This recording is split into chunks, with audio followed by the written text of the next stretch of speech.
total desprezo pela vida humana, a crueldade com a aterrorizante solução final com os campos de concentração, as câmeras de gás, a indescritível violência que foi cometida, não temos dificuldade alguma em acreditar nessa raiz satânica, quer dizer, de uma maldade que não é só maldade em geral, mas de uma terrível e profunda maldade.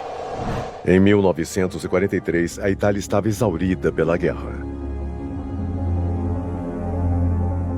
Julho foi um mês crucial. No dia 10 de julho, os aliados desembarcaram na Sicília. As forças aliadas de invasão compreendem membros dos Estados Unidos, Canadá e do Reino Unido. E no dia 19, Roma sofreu um intenso bombardeio americano. Outra trama no alvo. Os italianos foram alertados por panfletos jogados de aviões noturnos que os americanos viriam em plena luz do dia.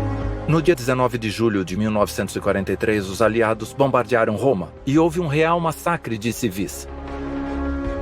E isso deixa o Papa realmente impressionado. Violando todos os protocolos, ele vai para o distrito de San Lorenzo, o local do bombardeio do momento que entrou para a história, a do Papa Pio XII abrindo seus braços, como se para proteger o povo de Roma, que estava todo em choque. Enquanto isso, Mussolini permanece escondido no seu palácio. As horas do seu regime estão contadas. Meu nome é Flávia Marcello, sou professora adjunta na Escola de Design e Arquitetura da Universidade de Swinburne e sou atualmente bolsista na British School em Roma. O bombardeio de Roma foi um momento muito importante quando as pessoas estavam realmente perdendo a fé em Mussolini como líder. Então, Mussolini é deposto e há uma imediata exultação nas ruas. Todos estavam felizes. Finalmente, nos livramos de Mussolini. Não estaremos mais em guerra. Mussolini é trancado na prisão, mas a guerra continua. Tropas italianas e alemãs tentam impedir o avanço dos aliados vindos do sul. E a Itália está agora no fim de suas forças. E isso se torna especialmente assim em 8 de setembro de 1943, porque essa é a data do armistício italiano.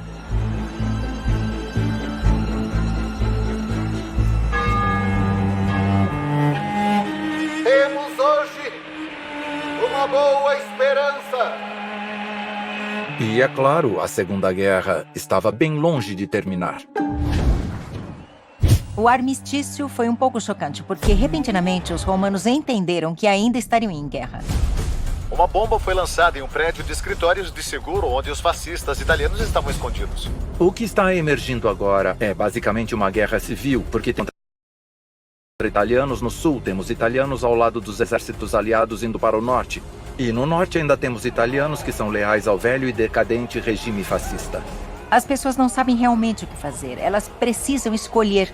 Vamos ficar com o fascismo e permanecemos aliados com a Alemanha ou realmente nos tornamos antifascistas e escolhemos uma vida difícil? Muitos deles escolheram o caminho mais difícil, o de combater Hitler. O que acontece é um desastre para Roma. Ela cai para os nazistas. O rei da Itália deixa Roma bem no meio da noite. Em um ato de covardia, praticamente foge de Roma. O Papa decide que vai ficar exatamente aqui, no Vaticano. Ele não será movido. Ele diz para seus cardeais: escutem, será necessária coerção física para me tirar daqui. E isso não vai acontecer. Então, ele permanece lá, naquele pequeno encrave de 100 acres que é o Vaticano, bem no coração de Roma. Eu tive uma audiência com Sua Santidade o Papa, que me abençoou e abençoou a minha família. A presença física do Papa na cidade do Vaticano é importante porque a cidade do Vaticano não tem sentido sem um Papa lá. É importante lembrar que Pio XII é definido com relação à cidade de Roma, durante os dramáticos eventos de 43 e 44, como Defensor Civitatis, quer dizer, defensor da cidade. Precisamos lembrar que o Vaticano é totalmente vulnerável. Pode-se ver soldados alemães controlando a fronteira da Praça de São Pedro com de intervir ou não na entrada de tudo que era necessário para o Estado viver, de controlá-lo, controlar suas comunicações. Eles teriam morrido de fome e de sede se os alemães tivessem impedido a entrada de suprimentos. Então é uma espécie de cerco medieval. Então, depois de 1943, Pio XII viveu recluso no Vaticano com o inimigo nos seus portões. Ele agora permanece em Roma porque pensa que, ao fazer isso, pode proteger a população da fúria dos alemães. Eventualmente, ele pode fazer ofertas para os aliados e não está em perigo. Os alemães não fizeram quaisquer ameaças para ele.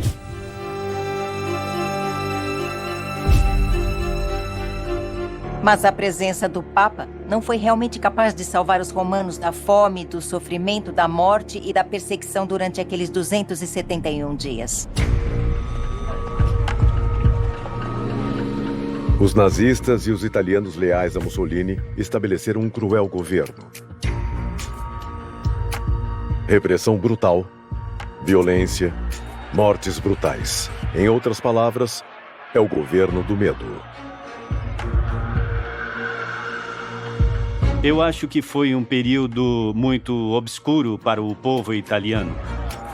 O regime de Mussolini se torna realmente repressor. Eles perseguem judeus, os transportam para os campos de concentração.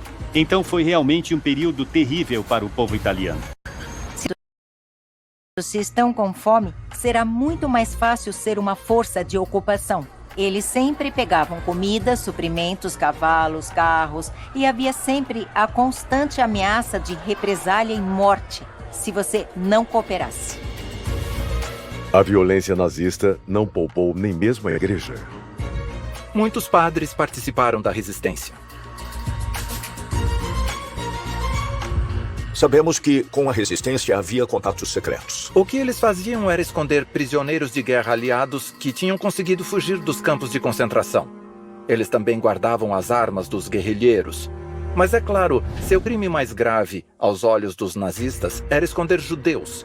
E aqueles padres, que se chamavam de partidários do Evangelho, sabiam que a penalidade por esconder judeus era a morte. Sabiam que se fossem pegos, a ira nazista seria totalmente assassina e eles não teriam escrúpulos em matar padres. A atitude de Hitler se tornava cada vez mais forte contra Pio XII, quer dizer, ele entendia cada vez mais de que lado o Pio XII estava. Depois do armistício, ele intensificou sua convicção e começou a colocar o Papa mais diretamente na sua mira. O que significa colocar o Papa na mira? Estava Hitler talvez planejando atacar o coração da igreja e seu representante? Houve muita discussão a respeito do que devíamos fazer sobre o Vaticano. E em certos momentos, podíamos simplesmente ocupar aquilo. Sabíamos que havia um plano alemão de invadir o Vaticano e eles iam entrar e matar o Papa ou levá-lo prisioneiro. Goebbels relata uma reunião com Hitler um dia após a queda de Mussolini em 26 de julho de 1943 e dizem que, naquela mesma noite, Hitler disse: "Já basta. Devemos invadir o Vaticano e levar o Papa, e também prender o rei da Itália." O projeto para deportar o Papa veio a ser conhecido como Plano Rabat-Fon. Em 1943, os rumores de um possível atentado contra Pio XII se tornaram mais intensos que nunca. Descobrimos, de fato, que o próprio cardeal Maglione estava informando seus colegas que ele soube de fontes italianas que havia um plano para invadir a Itália. Não apenas a Itália, também o Vaticano. Além disso, ele acrescenta que haveria também um plano de levar o Papa para Mônaco para tirá-lo do Vaticano e vamos dizer, colocá-lo na cadeia, na prisão. Isso está claro no documento.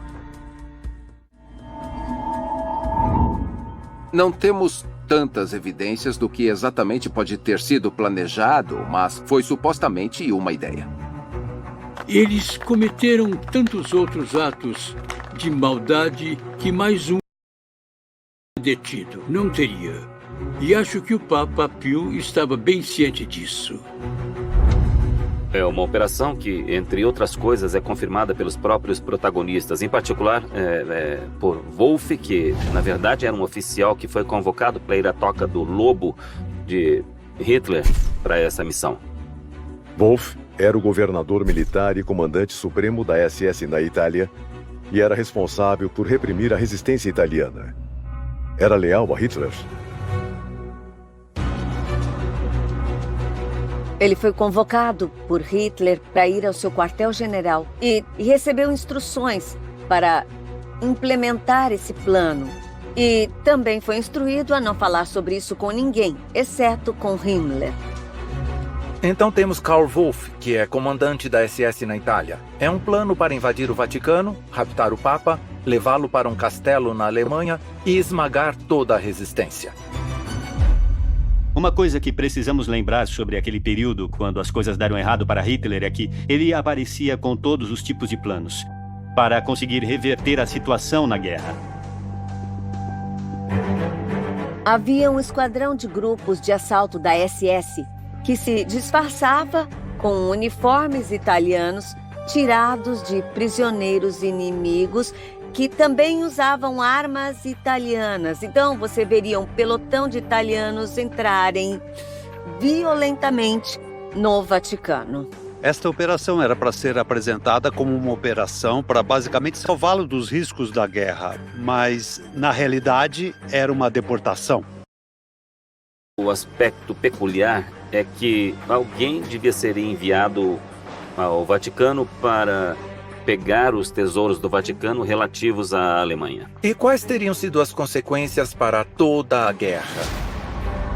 A deportação do Papa não teria trazido nenhuma vantagem político-militar para a Alemanha. Pelo contrário, raptar o Papa significava guerra total com a Igreja. A pergunta é como o povo de Roma teria reagido a esse crime. Principalmente a reação do povo de Roma, porque os romanos amavam o Papa e amavam mais ainda naquele momento porque o Papa era a única autoridade que permaneceu na cidade depois que todos os outros fugiram. Wolff está nessa não invejável posição. O que ele vai fazer? Vai desobedecer às ordens de Hitler? É realmente possível fazer isso? Ele não podia desobedecer nem criticar o Führer. Então, o que ele faz? Ele ganha tempo. Ele ganhou tempo com o Hitler, dizendo, por exemplo, não posso atuar nessa missão, que também significa levar os tesouros do Vaticano, porque eu preciso de pessoas competentes para saber quais tesouros devo pegar e levar para a Alemanha. Ele diz que a operação levará de 4 a 6 semanas. E claramente o Hitler não ficou feliz. Então, com essa manobra, Wolff conseguiu chegar a fosse feito. Em dezembro, como ele mesmo contou, ele se encontrou com Himmler e disse que o plano Rabat-Fon era loucura. A Alemanha estava perdendo, os aliados estavam ganhando terreno na Itália, tempo e recursos não podiam ser desperdiçados em uma ação completamente louca. Então isso permaneceu apenas como um plano que nunca foi implementado porque, de acordo com Wolff, ele conseguiu convencer Hitler de que existiam dificuldades logísticas demais ao executar esse referido plano. Hitler ainda se preocupava com a opinião pública internacional. E eu creio na base também. Não esqueçamos que ele era católico. Então, suprimir o Vaticano Era uma coisa que ele sentiu que não podia fazer. O Vaticano era a sede de uma religião que abrangia mais de 1 bilhão de pessoas. Aqui estaria suprimindo algo que significasse muito pelo mundo. E acho que ele sabia que contrariar tantas pessoas assim no mundo, enquanto seu regime estava com dificuldades, não era realmente uma boa ideia. Hitler ter invadido este evidentemente neutro e minúsculo país, ao mesmo tempo um dos mais poderosos estados do mundo, por que Hitler teria arriscado tanto? Era uma coisa que internacionalmente ele não podia fazer. Ele não dominou. Ele não ocupou a Suécia. Em outras palavras, ele também garantiu a neutralidade desses lugares. Ele não ocupou Portugal. Ele não ocupou a Espanha. Não, em outras palavras, havia partes dessa guerra onde Hitler se prendeu a essa ideia de neutralidade. E outra grande pergunta é como o Papa Pio XII teria reagido? Pelo que sabemos, Pio XII disse que ele não se mudaria do Vaticano e muito menos se mudaria de Roma. Ele deu instruções. Tinha uma carta na sua escrivaninha na qual ele renunciava ao papado. Essa é minha carta de abdicação. Não está assinada, não está datada. Se este plano se concretizar, os alemães não terão o Papa Pio XII. Não terão nem o cardeal Pacelli. Eles terão o arcebispo Pacelli como seu prisioneiro. Os cardeais deviam sentir que estavam livres para se reunirem em outro país, um país neutro, e elegerem um novo Papa. Vocês irão para Portugal e lá realizarão um conclave e elegerão um novo Papa. Se os alemães chegassem e raptassem Pio XII, eles, na verdade, teriam um simples padre nas mãos, enquanto o novo Papa estaria seguro em outro lugar.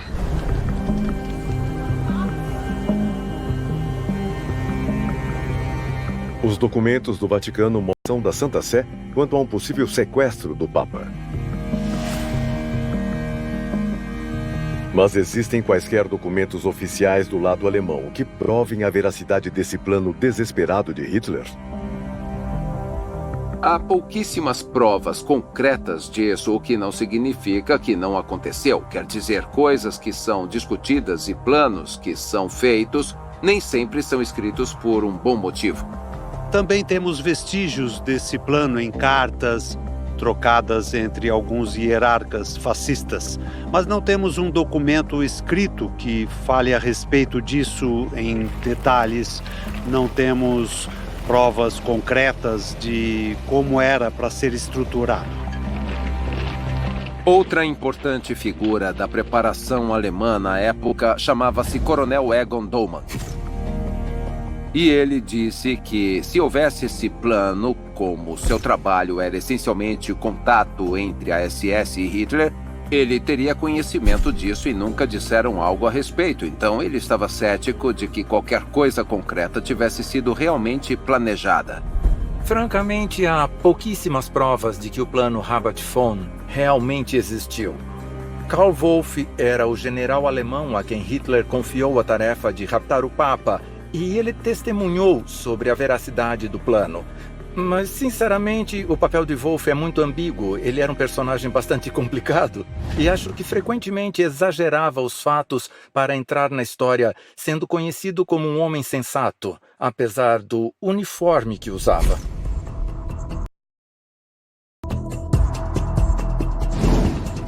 Wolff testemunhou sob juramento num processo de canonização. Ele pode não ter sido tão preciso nas suas lembranças. Ele pode talvez ter exagerado um pouco o seu papel como um bom homem. Mas certamente, quanto ao fato de que Hitler pensou nesse plano, acho que não se pode ter qualquer dúvida. Se a veracidade do plano Rabat-Fon é questionada, isso não pode ser dito do ódio e fúria de Hitler contra Roma.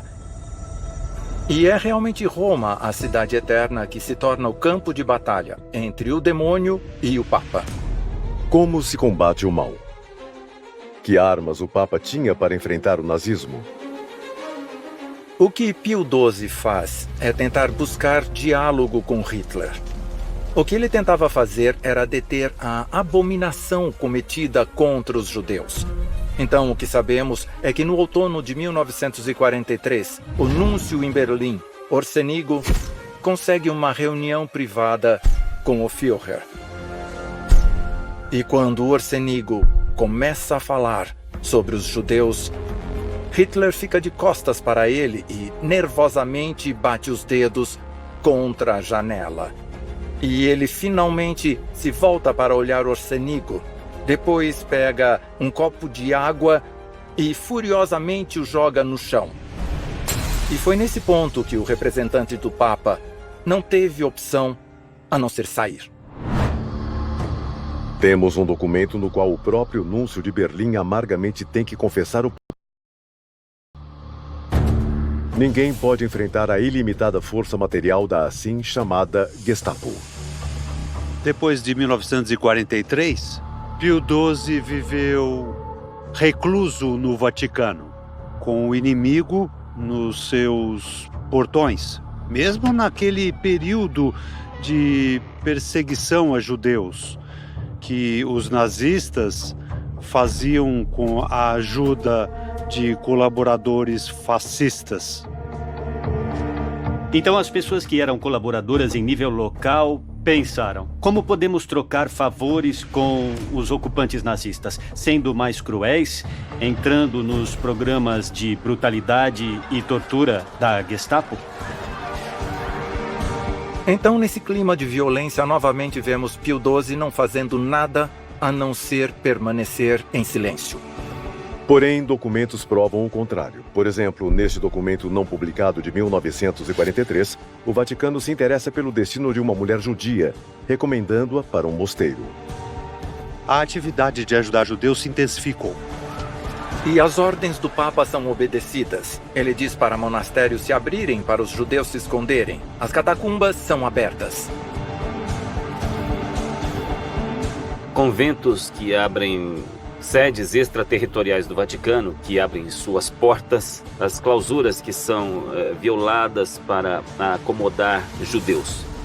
Há centenas e centenas de judeus, famílias, crianças, mulheres e homens dentro de instituições religiosas, basicamente salvando suas vidas. Se os alemães tivessem conhecimento do que ele estava fazendo, eles teriam entrado no Vaticano sem um instante de hesitação. Castel Gandolfo, a residência de verão do Papa, também é aberta para os perseguidos. A maioria das pessoas não sabe que 17 bebês judeus nasceram na cama do próprio Papa. Não apenas no seu quarto, mas na própria cama onde o Papa dormia.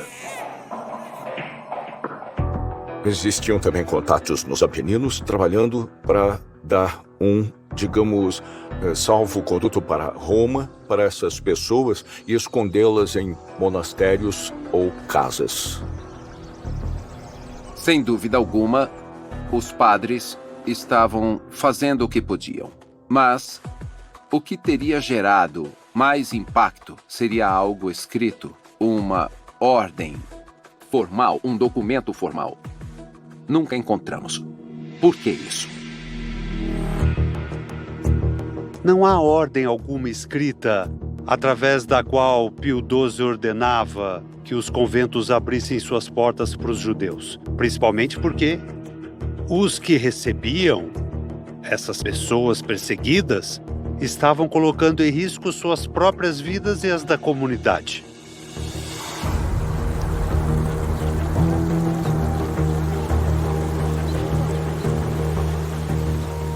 Todas essas coisas foram possíveis. São pessoas que arriscavam suas vidas porque era realmente um negócio arriscado. Vocês sabem muito bem Vocês tiveram experiência agora, com os perigos e incertezas de uma vida em meio à guerra. As ordens do Papa podem ser transmitidas de duas formas. Por escrito, que é aquela de muitas cartas, mas há outra forma. Sempre foi dito oretenos. É um advérbio em latim que significa por vós. É um pouco como as ordens são dadas no campo de batalha. Não é como se tudo fosse escrito no contexto da batalha.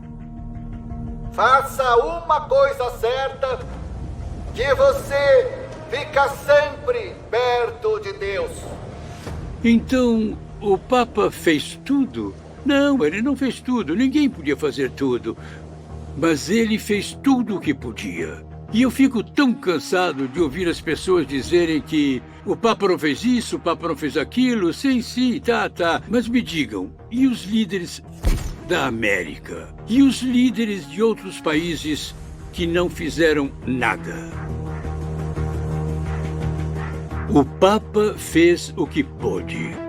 Ele tentou conduzir a situação para salvar o máximo possível de vidas dos judeus. E a vergonha pela perda de 6 milhões de judeus não está sobre seus ombros. E ombros daqueles que tinham exércitos e que não fizeram nada.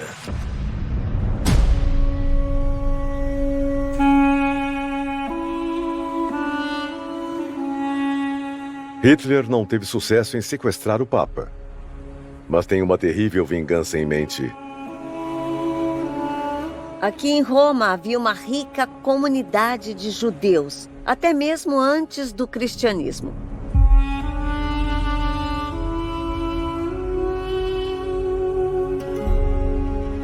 Na Itália não houve real perseguição a judeus. Nunca houve massacres ou esse ódio racial. Na verdade, foram as leis do Mussolini e as leis fascistas que geraram a separação.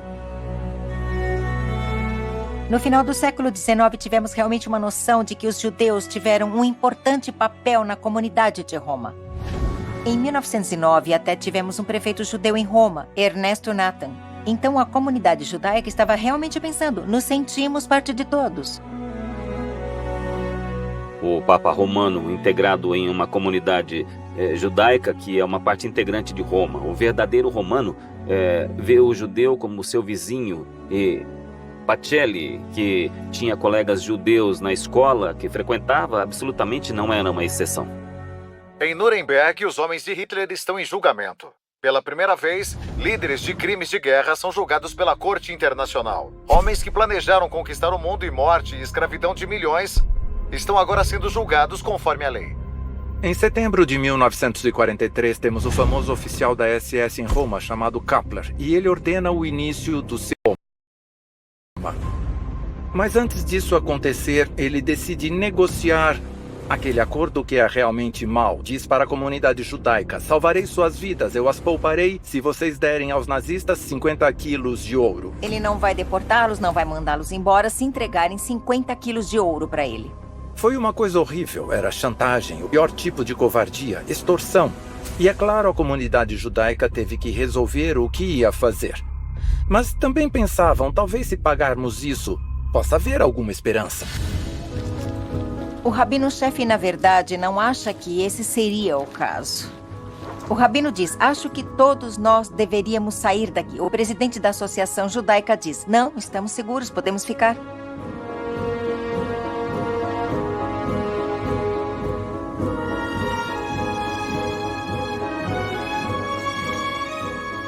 Foi um enorme roubo.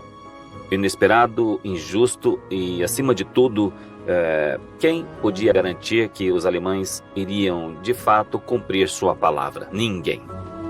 Na verdade, nem todas as autoridades alemãs são a favor do cerco. Temos até mesmo o comandante das Forças Armadas em Roma, o próprio general Stahl. E temos também parte do serviço diplomático, todos contra essa ação. Se pudermos acreditar no que Kappler escreve depois da guerra, e ele mesmo diz também como autodefesa, provavelmente, que ele tentou ganhar tempo naquele momento e que foi ele mesmo quem ordenou a coleta do ouro dos judeus. Até mesmo o Vaticano ajuda a levantar dinheiro para conseguir o ouro. E em apenas algumas semanas conseguem o ouro que é dado aos nazistas. E os judeus pensam que estão a salvo. O Vaticano conseguiu reunir 15 quilos de ouro muito rapidamente para poder ajudar os judeus. Mas será que 50 quilos de ouro teriam no mínimo tornado possível postergar essa ação? A esperança dos judeus estava em um baú cheio de ouro destinado a Berlim. Mas Berlim queria a exterminação dos judeus. Queria mais do que o ouro de Kepler. Queria a morte dos judeus por uma questão de ódio. Cerca de 8.000 judeus viviam em Roma. Hitler fez saber que ele queria todos deportados para os campos. No dia 16 de outubro de 1943, às 5h30 da manhã, soldados alemães entraram no gueto judeu. Isso mostra o que acontece quando se tenta fazer acordos com o demônio. Os alemães invadiram as casas e surpreenderam os judeus enquanto dormiam. Com armas em punho, começaram a gritar ordens para os judeus. Deram a eles 20 minutos para que saíssem de casa, empacotassem seus pertences e ficassem reunidos nesta praça.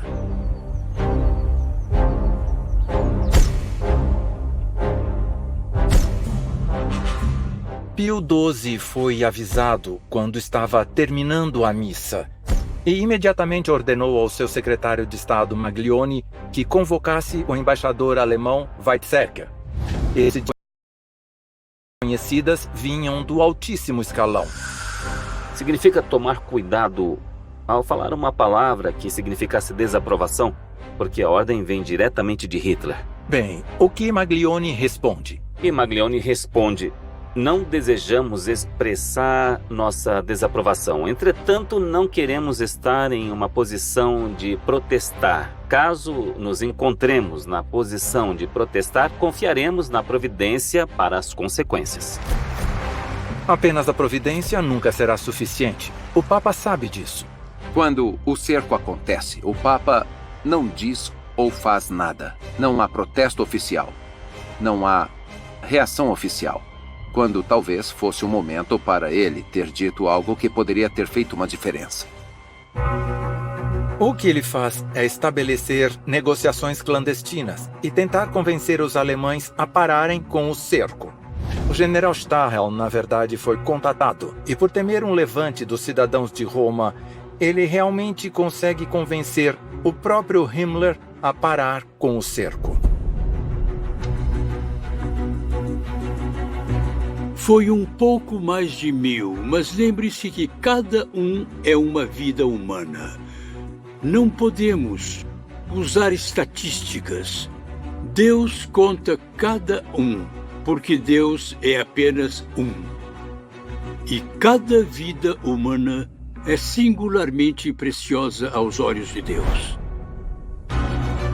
Infelizmente, essas vidas não puderam ser salvas porque eles já estavam mortos. O que aconteceu com aquele resgate? Bem, o baú contendo todo aquele ouro, 50 quilos de ouro, chegará a Berlim. Mas a penhora de sangue, se preferir, nunca será aberta e permanecerá abandonada no bunker. Apenas 16 judeus romanos conseguiram voltar dos campos de extermínio. Talvez o Papa tenha ajudado a interromper o cerco, mas não conseguiu salvar os deportados. Sabemos que guerras são compostas tanto de vitórias como de derrotas, e Pio XII também sabe muito bem disso. Mas há outro homem que sabe bem isso. Ele é um campeão de ciclismo, um homem chamado Gino Bartali. Ele é um ciclista muito amado na Itália. É um verdadeiro ídolo. Ele venceu 3 vezes o Giro de Itália e 2 vezes o Tour de France. Ele é uma importante figura do esporte. E também é católico. Durante a guerra, ele usa sua fama para realmente ajudar os judeus. Bartali era um fenômeno do esporte naquela época e fazia seu treino entre Florença e Assis. A vista da cidade não mostra só o estado de preservação dos prédios, mas também a região montanhosa que está além. Ele ficava levando documentos falsos, passaportes, documentos de identidade que eram falsos, é claro, mas eram feitos em Florença para pessoas que estavam escondidas em Assis. Foi parado e revistado. Expressamente pediu que não tocassem na bicicleta. Ele se justificou dizendo que as diferentes partes da bicicleta foram cuidadosamente calibradas para a velocidade máxima. Ele está entre os justos das nações e é, na verdade, reconhecido por Israel por salvar vidas de judeus.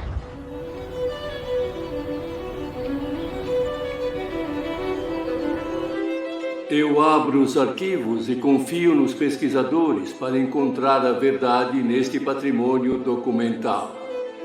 Pesquisando os arquivos do Vaticano, descobrimos muitos documentos que nos mostram claramente que Pio XII nunca parou de combater Hitler. E não o combateu apenas em Roma, e não apenas na Itália, mas realmente no mundo inteiro. Com a abertura dos arquivos e a descoberta dos arquivos hebraicos, estamos descobrindo algo que ficou oculto até agora. Nós preservamos muitas cartas dos maiores líderes religiosos do mundo judaico naquela época. Esses mais importantes representantes da comunidade judaica de todo o mundo escreveram para Pio XII, primeiro para agradecer o que ele já tinha feito pelos judeus e pedir para salvar os judeus e tirá-los dos campos. O que também está emergindo desses documentos é o crescente relacionamento entre a Igreja, o Vaticano e as autoridades judaicas. Isso é fascinante. Eles não pediam reclamações, não pediam discursos abertos denunciando o nazismo, não. O Papa e do Vaticano é seriamente frenética e não conhece limites. Cada canal diplomático está aberto para tentar salvar o máximo possível de judeus. Sempre que era possível ajudar pessoas e também salvar vidas, isso era feito. O que podia ser feito concretamente por parte da Santa Sé para ajudar os judeus era usar os delegados apostólicos para poder convencer as autoridades locais a evitarem a deportação. Vemos uma rede existente que podemos dividir em duas partes. Uma na Itália, mais local, e as outras estão, é claro, por todo o globo. Então precisamos perguntar como essa grande rede internacional de ajuda poderia funcionar. Como funcionava?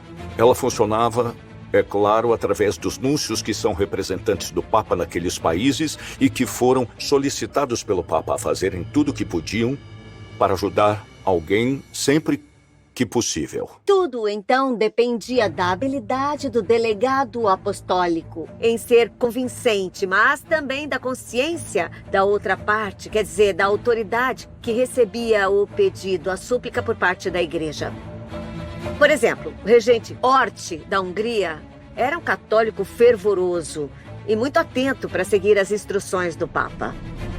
Com esse documento, podemos ver que Pio XII interveio com Orti, que prometeu fazer tudo o que fosse possível. A Nunciatura Apostólica de Budapeste está na Hungria não ariana. O regente Orti respondeu, assegurando que fará tudo o que for possível para atender às exigências dos princípios humanitários e cristãos. Princípios humanitários e cristãos que essa terrível guerra realmente afundou.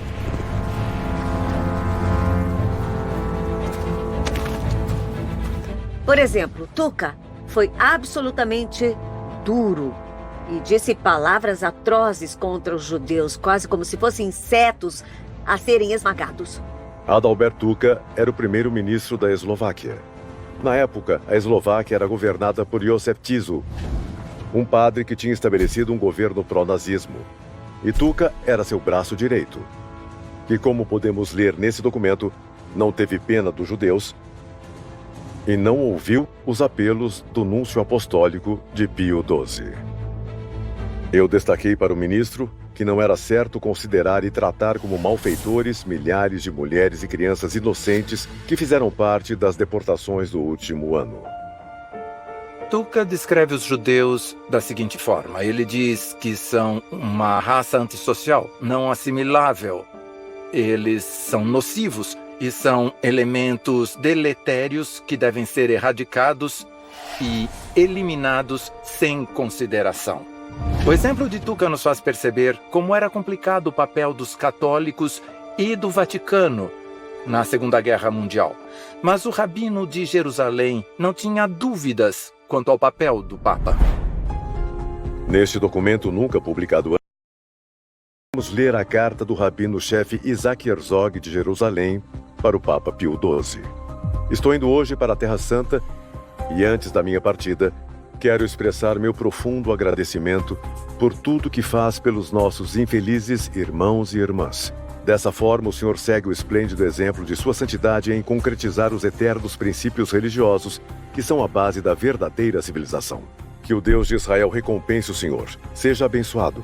Peço que faça tudo o que puder para salvar os filhos de Abraão, Isaque e Jacó no mais trágico momento da nossa incomparável história. 30 de abril de 1945. Diante de nós está uma luta muito maior. Nós e nossos aliados atravessaremos a Sicília juntos. E continuaremos juntos. Em 1945, a Europa está completamente destruída pela guerra. Temos o Papa rezando nas suas ruínas. E os soviéticos estão nos portões de Berlim. E é claro, temos esse rato no seu bunker com sua amante. Mas há outros ratos. E queremos saber o que será deles. Qual será seu destino?